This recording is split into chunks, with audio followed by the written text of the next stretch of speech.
This is the report of Group 7.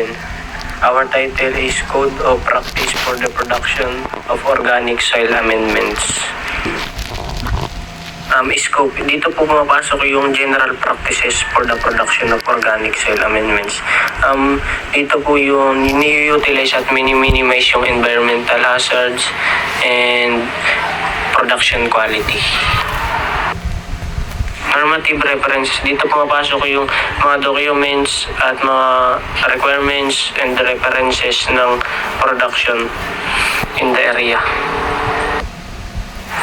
Terms of definitions, dito yung purpose ng document, yung organic production, ito yung purpose nila na kung paano i-apply at paano gamitin para pumasok sa standard ng production ng organic.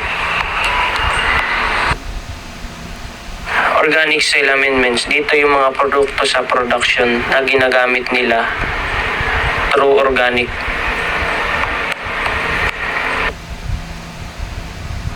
Raw materials, ito yung mga naturally materials na hindi pa nade-decompose, yung bago pa lang ipaprocess upang maging organic at may apply sa production of organic soil amendments. Isa pa yung site, ito yung area ng production, dito ginaganap yung mga preparation, dito ginaganap yung all activities ng production area. Site and design of production facility. Ito yung area ng production na may nagpa-facilitate upang ma-utilize ang quality ng crops, ng products, at saka maging safety ang mga workers. Production site, ito yung area na may kanya-kanyang facility upang ma-regulate ng maayos yung process.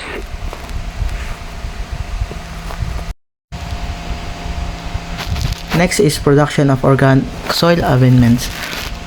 Choice of raw materials. Raw materials used in organic production should be consistent with the principle of the PNS.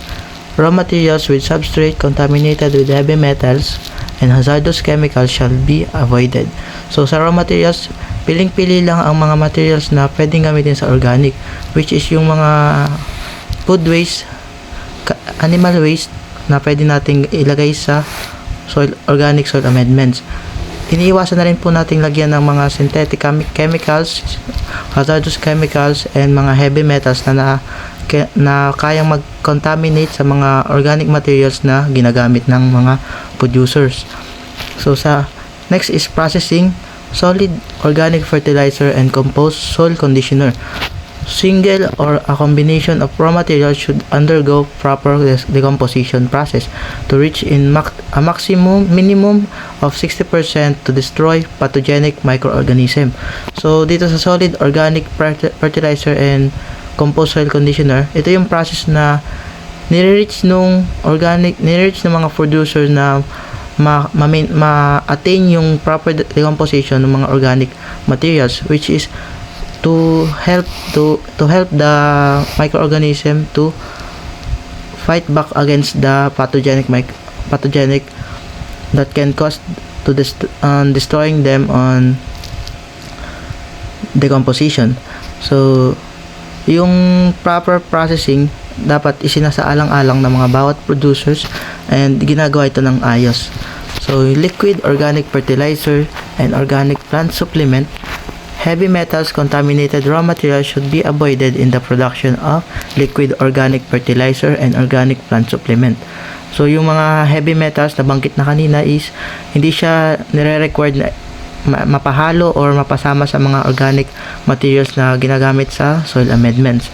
Liquid organic fertilizer and organic plant supplement should undergo complete fermentation process followed by proper handling and aeration. So yung mga organic fertilizers like liquid and other plant supplement is dapat makakomplete sila ng fermentation, which is dapat kompleto or walang labis o walang kulang na fermentation. Sunod ay microbial activity. The carrier should be able to sustain the population of inoculum strain during the storage period. Ito yung pangangalaga ng mga producer sa mga microorganism na ma-locate natin sa mga organic soil amendments, which is an example nito ay yung ANC, African Nightcrawler. Ito yung microorganism na nakakatulong sa lupa na makapag-convert ng mga fertilizers na nakakatulong sa halaman. So, packaging, labeling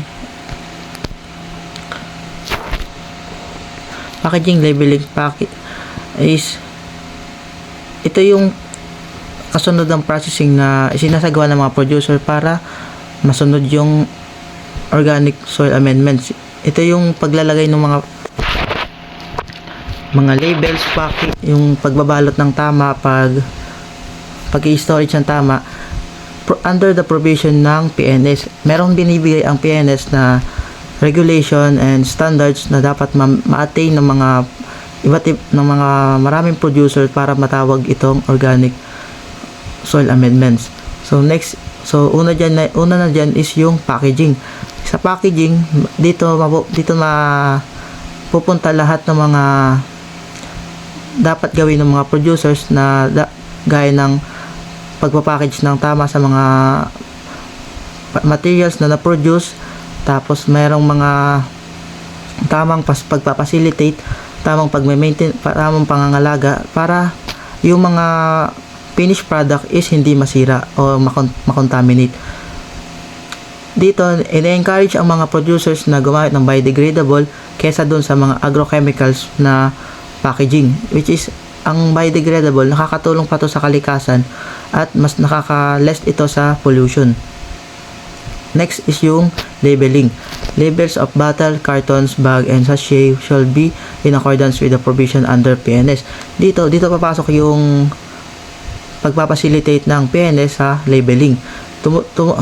Ang labeling, ito yung tumutulong sa mga producers na malaman or makilala ng mga magiging consumers yung binibili nilang products.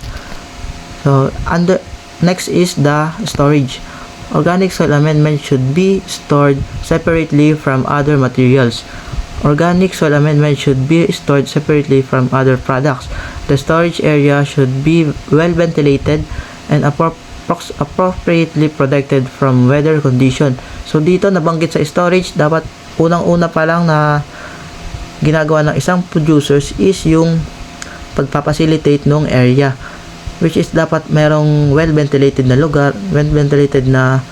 lugar at saka napoprotektahan yung storage area nyo na sa mga weather condition like bagyo, extreme heat, or yung matinding init na nararanasan sa mga lugar na magiging cause ng pagkasira ng mga produkto, which can affect the quality of the finished product.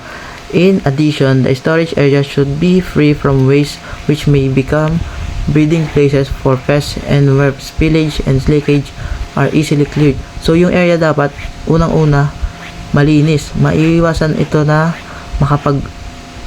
mapagmulan ng mga iba't ibang peste or maging area kung saan makapagparami yung mga iba't ibang peste na maaaring makasira sa mga finished products na soil organic amendments.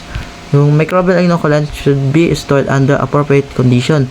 Dito nabanggit na dapat merong pangangalaga pa rin sa ating mga microbial like yung ANC. Dapat na maintain pa rin natin yung favorable temperature na kaya nilang mabuhay. Next is yung waste management. An operational waste management plan should be implemented and properly documented.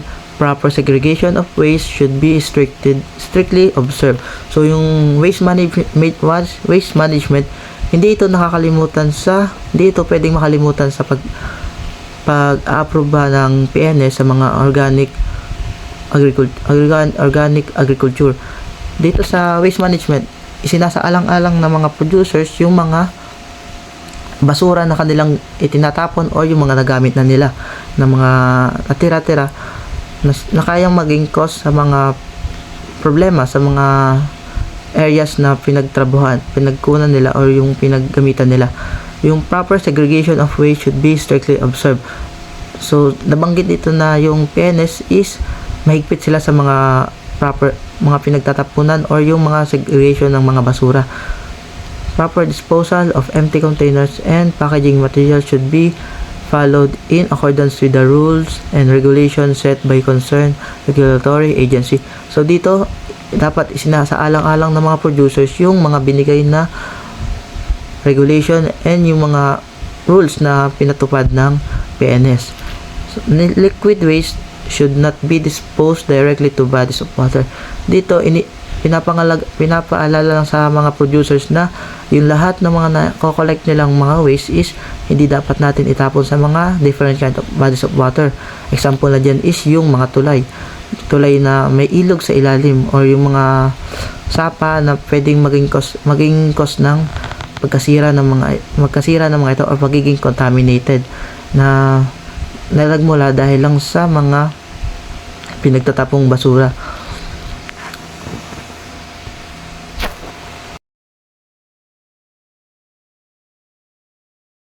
Next is workers' health, safety, and welfare.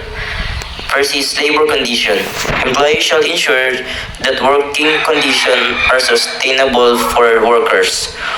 Workers shall be treated in accordance with the country's labor rules and regulation, including the minimum worker age set by the competent authority. New workers are informed about the risks associated with health and safety when starting at the worksite. Dito sa labor condition, inaalam kung pasok ba talaga yung workers sa trabaho. Kung yung health niya is healthy ba at kaya niya pang magtrabaho. At pasok pa yung age niya sa trabaho kanyang ina-applyan. Sa worker safety personal protective equipment naman, all workers including contractors or visitors should maintain an appropriate degree of personal hygiene. Wearing of protective clothing, gadget, and safe manual handling practice should be followed. In case of emergency, there should be available for first aid measure and appropriate disaster prevention and control measure. Dito naman, yung workers ay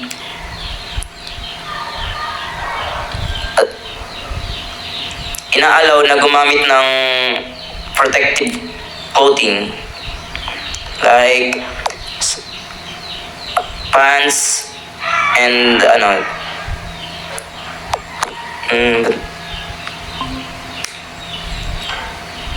gloves and bota, ganun.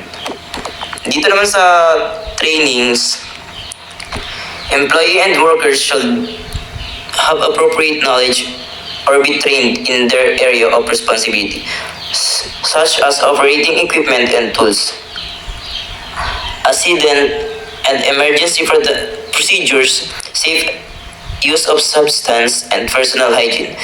Evidence on the conduct of training should be kept. Dito naman is yung worker is dapat marunong siyang gumamit ng operating equipment and tools.